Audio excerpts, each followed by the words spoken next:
কেমন লাগবে যদি এভাবে এই ঘরে থাকা সহজ উপকরণ দিয়ে খুব সহজেই বার্গার বানানো যায় আর বাচ্চারাও দেখে খুশি হয়।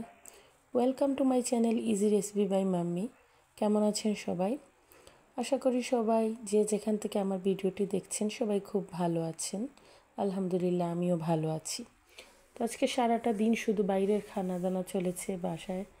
আমি বাইরে বেরিয়ে গিয়েছিলাম কিছু বাজার সদাইয়ের জন্য। আসার পথে ভাপা পিঠা, চিতই পিঠা, ভর্তা এগুলো নিয়ে এসেছিলাম। তো চিতই পিঠাটা আমার ছেলের পছন্দ আর ভাপা পিঠা আমাদের। তো আমরা সবাই এগুলো খেলাম। তো আমার ছেলে বলতেছে যে আমি যেন ঝাল কিছু করে দেই। তো বাসায় এই বানগুলো ছিল, তো আমি ভাবলাম যে বানগুলো দিয়েও কিন্তু খুব বার্গার পছন্দ করে, তো কিছু বার্গার বানিয়ে নিই। তো আমি বার্গারগুলোকে একটু চুলায় সেঁকে নিয়েছি, সেঁকে গরম থাকা অবস্থায় একটু মাঝখান দিয়ে কেটে নিয়েছি। আর এদিকে বাসায় গতদিন কিনে নিয়ে এসেছিলাম chicken fry, boneless chicken fry. তো এগুলো আবার আমার মেয়ের খুব পছন্দ, তো ওর জন্য ভেজে নিচ্ছিলাম। ও আবার বার্গার খায় না। তো এদিকে আমি বোনলেস চিকেন ফ্রাইগুলো ভেজে নিচ্ছি আর ভাবলাম যে এখান থেকে চিকেন ফ্রাই দিয়ে বার্গার বানিয়ে নেব। তো এই চিকেন ফ্রাইগুলো কিন্তু খুব মজার ছিল। আমি স্বপ্ন থেকে নিয়ে এসেছিলাম। তো মাঝে মাঝে নিয়ে আসি। ও স্প্রিং রোল আর চিকেন ফ্রাই এই দুটো ওর খুব পছন্দ।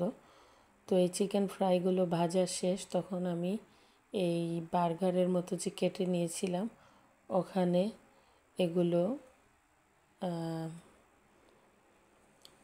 এভাবে চিকেন ফ্রাই একটা একটা করে ঢুকিয়ে দেব আর সস দিয়ে সুন্দর মজাদার বার্গার তৈরি করে নিব।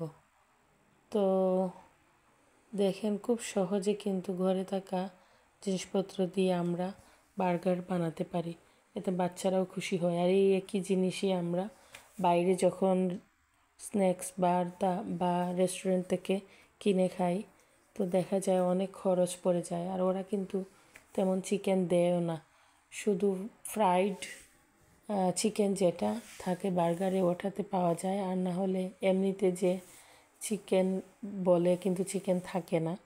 তো আমি এই যে চিকেন ফ্রাইগুলো ভেজে নিয়েছি, মুচমুচো করে ভেজে নিয়েছি, আর এগুলো এই বার্গারের ভিতরে, বানের ভিতরে ঢুকিয়ে সস দিয়ে পরিবেশন করব।